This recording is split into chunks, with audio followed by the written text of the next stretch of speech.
सभी का बहुत बहुत स्वागत है, अभिनंदन है। दिल्ली में जब दिल्ली की जनता कोविड से और दिल्ली सरकार के भ्रष्टाचार से लड़ रही है, ऐसे समय में दिल्ली की पूरी सरकार चुनावी पर्यटन पर है। दिल्ली के बहुत सारे ज्वलंत इश्यूज हैं जिनको लगातार पिछले 8 साल से भारतीय जनता पार्टी इस केजरीवाल सरकार के खिलाफ उठा रही है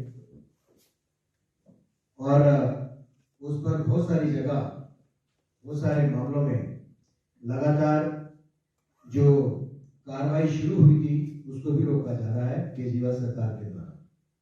इस संदर्भ में इस महत्वपूर्ण विषय पे दिल्ली प्रदेश के अध्यक्ष श्री आदेश गुप्ता जी एक महत्वपूर्ण प्रेस वार्ता को संबोधित करने के लिए आपके सामने उपस्थित हुए हैं। उनके साथ भारतीय जनता पार्टी के राष्ट्रीय प्रवक्ता भाई शहजाद पूनावाला जी, दिल्ली में मीडिया रिलेशन विभाग के संयोजक प्रवक्ता भाई हरीश खुराना जी, दिल्ली में सह मीडिया प्रमुख के नाते ममता काले जी उपस्थित है। मैं आदेश जी से निवेदन करूंगा कि प्रेस वार्ता को समाप्त करें। धन्यवाद नवीन जी। आज प्रेस कॉन्फ्रेंस में सभी पत्रकार मित्रों का बहुत स्वागत और अभिनंदन है। इस पत्रकार वार्ता में उपस्थित हमारे नेशनल स्पोक्स पर्सन और सोशल मीडिया आईटी के दिल्ली के इंचार्ज श्रीमान शहजाद पूनावाला जी, हमारे नवीन जी, हरीश खुराना जी और ममता काले जी। आज एक बहुत ही महत्वपूर्ण दिन है और दिल्ली के लिए इसलिए भी महत्वपूर्ण है कि दिल्ली में जो सरकार में है दिल्ली के मुख्यमंत्री साहब, आज से 8 साल पहले उन्होंने 29 दिसंबर को दिल्ली में जन लोकपाल बिल आ जाएगा ये वादा किया था और बड़ी मजबूती के साथ वादा किया था। और आज हम जब वो याद करते हैं तो हमें आदरणीय अन्ना हजारे जी की भी याद आती है कि वो आंदोलन उनके सानिध्य में शुरू हुआ था और जिसमें अरविंद केजरीवाल जी ने प्रमुख भूमिका निभाई थी। वो 29 दिसंबर का जब हम पोस्टर देखते हैं तो वहां पर एक बच्चा जो था वो पोस्टर देख रहा है और उसमें केजरीवाल जी कह रहे हैं कि 29 दिसंबर को दिल्ली के अंदर जन लोकपाल बिल लागू हो जाएगा, भ्रष्टाचार के खिलाफ जो उन्होंने लड़ाई लड़ी थी और उसमें दर्शाया था। आज मैं जब याद करता हूं तो वो 10 साल का बच्चा वो आज 18 साल का हो गया है और वो बच्चा एक संकेतिक हो सकता है कि वहां खड़ा था, वो बच्चा देख रहा था केजरीवाल जी को, क्योंकि उस समय आंदोलन चरम पर था। आज दिल्ली के वो सारे बच्चे जो 10 साल के थे 18 साल के हो गए, वो ये पूछ रहे हैं कि दिल्ली में मुख्यमंत्री साहब जो आपने भ्रष्टाचार के खिलाफ लड़ाई लड़ी थी जन लोकपाल लाने के लिए, वो जन लोकपाल आप दिल्ली में क्यों नहीं ला पाए? क्यों आप जन लोकपाल दिल्ली में लागू नहीं किया? इसलिए आज का दिन भारतीय जनता पार्टी दिल्ली के लिए एक वादा खिलाफी दिवस के रूप में हम लोग मना रहे हैं। दिल्ली की जनता भी वादा खिलाफी दिवस के रूप में मनाना चाहती है। वो 10 साल का बच्चा भी जो 18 साल का हो गया है वो भी बात जो रहा है कि वादा किया था लेकिन वादा कब पूरा करेंगे। और ये कहते हुए कि केजरीवाल जी आप तो वादा करते हो लेकिन वादा करके भूल जाते हो। और सिर्फ एक वादा नहीं है, अनेक वादे हैं, लेकिन मैं आपको बताना चाहता हूं असलियत यह है कि केजरीवाल साहब जन लोकपाल बिल क्यों नहीं लाना चाहते हैं। और जन लोकपाल बिल की तो बात हम करें तो जन लोकपाल बिल के बारे में अभी हमने जब ट्वीट किया तो इनके ट्रोल्स आने लगे और वो पूछ रहे कि जन लोकपाल बिल तो हमने एलजी साहब को भेज दिया है। तो मैं ये भी बताना चाहता हूं, आरटीआई का जवाब है ये मेरे पास है आरटीआई का जवाब, ये 2018 की आरटीआई है, 19 की, और इसमें साफ लिखा है कि जो जन लोकपाल बिल आप एलजी साहब केंद्र सरकार के पास है वो बिल्कुल झूठ कह रहे हैं। ये जन लोकपाल बिल दिल्ली सरकार के जस्टिस जो न्याय मंत्रालय है, कानून मंत्रालय है, उसके अंतर्गत आपने भेजा ही नहीं है। झूठ बोल रहे हैं आप, झूठ बोलना आपकी फितरत है, ये उसको दर्शाता है। और फिर चलिए मैं जन लोकपाल बिल की बात कर रहा हूं, 29 दिसंबर है, वहीं ये भी बात करना चाहता हूं कि आखिर 1.5 साल से आपके दिल्ली में जो लोकायुक्त की नियुक्ति नहीं की, 31 दिसंबर 2020 से लोकायुक्त की नियुक्ति नहीं है। भाई लोकायुक्त तो भ्रष्टाचार की जांच करता है, आप तो ईमानदार हैं, तो भ्रष्टाचार से आपको डर कैसा है? मैं आपको बताना चाहता हूं डर क्या है इनका। वो डर ये है कि इनके 24 विधायकों के ऊपर 87 केसेस चल रहे हैं। उन्हें डर है कि लोकायुक्त जैसे ही नियुक्त होगा तो ये 24 विधायक शिकंजे में आ जाएंगे। और ये नियत इनकी आज की नहीं है, मैं आपको बताना चाहता हूं कि नियत इनकी पहले से ही खराब है। इसलिए खराब है 2019 के अंदर जब लोकायुक्त ने ये कहा कि सारे विधायक अपना एसेट लायबिलिटी जमा करेंगे, अपना पूरी सीट जमा करेंगे, कितना आपके पास एसेट है, क्या लायबिलिटी है, वो सारी जमा करेंगे। मैं भी एक कारपोरेटर हूं, कारपोरेशन में हर साल मार्च के एंड के अंदर सबको मैंडेटरी जमा करना होता है अपने एसेट्स और अपनी लायबिलिटी। ये जनप्रतिनिधि कानून का, प्रतिनिधित्व कानून का एक नियम है कि कोई भी जनप्रतिनिधि वो वहां पर लायबिलिटी एसेट जमा करेगा ताकि पता लगे आप जनता के प्रतिनिधि हैं, आप भ्रष्टाचारी नहीं है, आपने इतना पैसा आपका इनकम टैक्स देते हैं, इतना पैसे आपके पास पहले से थे और 5 साल 4 साल में आपने कितना कमाया, वो जनता के सामने होना चाहिए। क्योंकि हम पब्लिक फिगर हैं तो पब्लिक डोमेन में हर चीज होनी चाहिए। इसलिए लोकायुक्त ने कहा, मैं आपको बड़े खेद के साथ कहना चाहता हूं इनका इंटेंशन क्या है। उस समय आम आदमी पार्टी के 50 विधायकों ने, ये देखिए 50 विधायक would not declare our asset to Lokayukta से 50 एमएलए, 50 एमएलए आम आदमी पार्टी के उस समय, उन्होंने लोकायुक्त के इस कथन पर कहा कि ये बिल्कुल नहीं करूंगा और ये बिल्कुल संविधान विरोधी है। मैं आज आम आदमी पार्टी के मुख्यमंत्री साहब से पूछना चाहता हूं दिल्ली के कि आप तो ईमानदार हैं और ईमानदारी को किसी चीज की डर किस बात का है? आपने अगर नहीं कर रखा कुछ भ्रष्टाचार तो आपको अपने एसेट्स लायबिलिटी देने में उस समय क्यों दिक्कत आई थी? क्यों आपके विधायकों ने मना किया था? तो ये सब बातें आज दिल्ली की जनता याद करके दिल्ली के अंदर वादा खिलाफी दिवस के रूप में हम इसको देख रहे हैं। आम आदमी पार्टी के वादा खिलाफी दिवस, और सिर्फ जन लोकपाल बिल हम इसलिए बात करें कि जन लोकपाल बिल इनकी लड़ाई थी। दिल्ली ने पूरे देश में देश को आंदोलित किया था जन लोकपाल बिल के माध्यम से कि जन लोकपाल बिल आ जाएगा, भ्रष्टाचार समाप्त हो जाएगा, और आपने नहीं किया। और सिर्फ जन लोकपाल नहीं, दिल्ली में आपने अब तक जितने वादे किए, मैं सारे 1 से लेके 100 तक भी वादे किए होंगे, सारे वादे कोई वादा पूरा नहीं हुआ।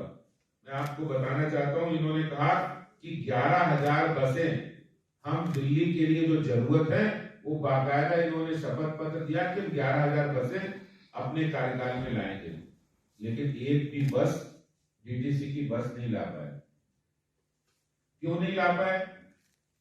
भ्रष्टाचार। आपने जितनी लाने की कोशिश की उसमें भी करप्शन किया पहले, तो इंटेंशन तो करप्शन का है, इसलिए नियत है, इसलिए काम नहीं कर पा रहे हैं। 11,000 बसें नहीं आई, उसमें वादा खिलाफी थी।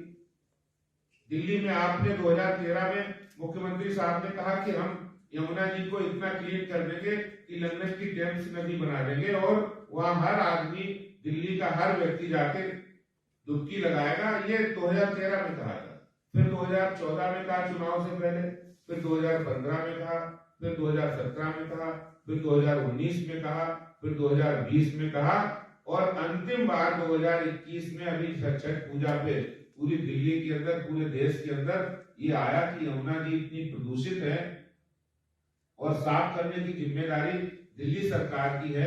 केंद्र सरकार ने 2419 करोड़ रुपया इनको एसटीपी प्लांट के लिए दिया, बावजूद उसके इन्होंने यमुना साफ नहीं की। ये वादा खिलाफी का सबसे बड़ा उदाहरण है। तो जन लोकपाल बिल नहीं लाए, उसमें वादा खिलाफी की, डीटीसी बसें नहीं लाए, वादा खिलाफी की, आपने यमुना क्लिनिक का वादा किया, वो वादा खिलाफी की, आपने 500 स्कूल, 20 नए कॉलेजेस, स्कूल, बहुत सारे वादे किए, वो वादे पूरे नहीं किए। तो आज दिल्ली की जनता अन्ना हजारे जी को स्मरण करके, याद करके, केजरीवाल जी के वादा खिलाफी दिवस के रूप में आज हम इसको देखते हैं। और दिल्ली के अंदर हर वो बालक जो 10 साल का था, जो इस पूरे मूवमेंट में पूरा दिल्ली उसमें था, लेकिन जो 10 साल का बालक, वो जो जनरेशन है, वो याद कर रही कि केजरीवाल जी आप अपने वादे कब पूरा करोगे। ये आज 29 दिसंबर है, इसलिए ये ध्यान कराना हमें अपनी फर्ज को निभाने के जैसा है। और मैं समझता हूं कि केजरीवाल जी साहब इसको जवाब दें कि आज जब पूरी दिल्ली के अंदर रोज कोरोना के केसेस बढ़ रहे हैं, पॉजिटिविटी रेट बढ़ रहा है, तब आपको दिल्ली की चिंता नहीं, तब आप पंजाब जा रहे हैं, गोवा जा रहे हैं, उत्तराखंड जा रहे हैं। यानी पॉलिटिक्स, राजनीति के आप इसलिए करते, आप तो भ्रष्टाचार की समाप्ति के लिए, जन लोकपाल के लिए, स्वच्छ राजनीति के लिए आए थे, लोगों की मदद करने के लिए आए थे। और आप दिल्ली को छोड़कर दूसरे राज्यों में जाकर अभी तक उन्होंने ना ऑल पार्टी मीटिंग बुलाई, ना ही अपने काम के अपने बारे में बताया कि कोरोना में हम क्या कदम उठा रहे हैं। आपका बहुत बहुत धन्यवाद। आदेश जी, एक सवाल है। 10 साल का बच्चा जो है 18 साल का हो चुका है, जाहिर है कि इस बार वो वोटर भी बन चुका होगा। तो उस वोटर को, 18 साल के वोटर को आप अब लगता है कि आप समझा पाएंगे?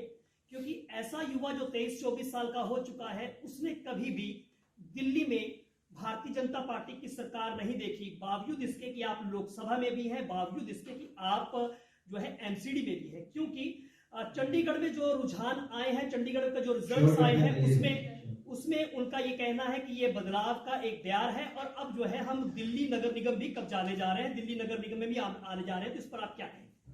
देखिए, दिल्ली में जो उन्होंने वादा खिलाफी की, मैं नहीं समझता हूँ कि कोई भी जो दिल्ली का नागरिक है या युवा पीढ़ी है, वो इस बात को नहीं जानती।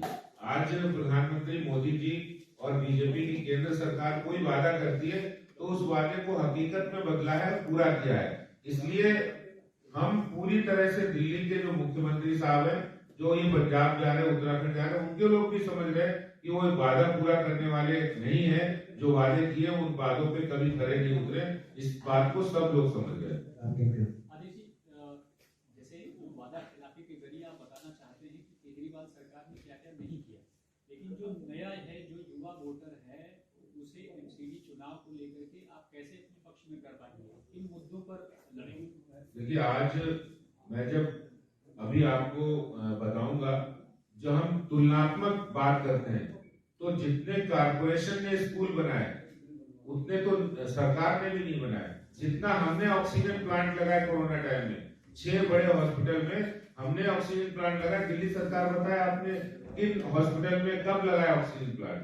हमने दिल्ली के अंदर जितना निगम के संसाधन है उसके हिसाब से बहुत बेहतर काम किया है, चाहे वो कूड़ा प्रबंधन हो और चाहे भारत की संस्कृति को, अभी Bharat Darshan park, waste to best, waste to wealth और कूड़े से कंचन तक की यात्रा हमने 350 मीट्रिक टन जो कबाड़ था उससे कमाल किया है और भारत के 21 धरोहर स्मारकों को वहां दिखाया।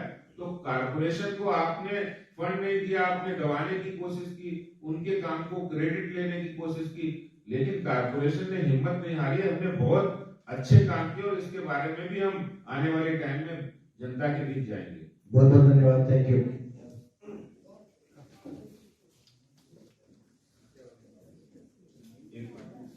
बस आपका ध्यान एक और मुद्दे पर आकर्षित करना चाह रहा था, जो कि आज पूरे देश के लिए चिंता का एक विषय बना हुआ है और उस पर आप देख सकते हैं कि किस प्रकार से राष्ट्रीय नेतृत्व तो सजग है और लगातार उसकी चिंता कर रहा है, पर दिल्ली के मुख्यमंत्री जी का दिल्ली में दिल नहीं लग रहा। और इसीलिए अगर आपने देखा होगा आज भी जो कोरोना के आंकड़े सामने निकल कर आए हैं, लगभग 500 का आंकड़ा छूने जा रहा है। ये सबसे ज्यादा कोरोना के आंकड़े पिछले 6 महीने में दिल्ली में दर्ज हुए।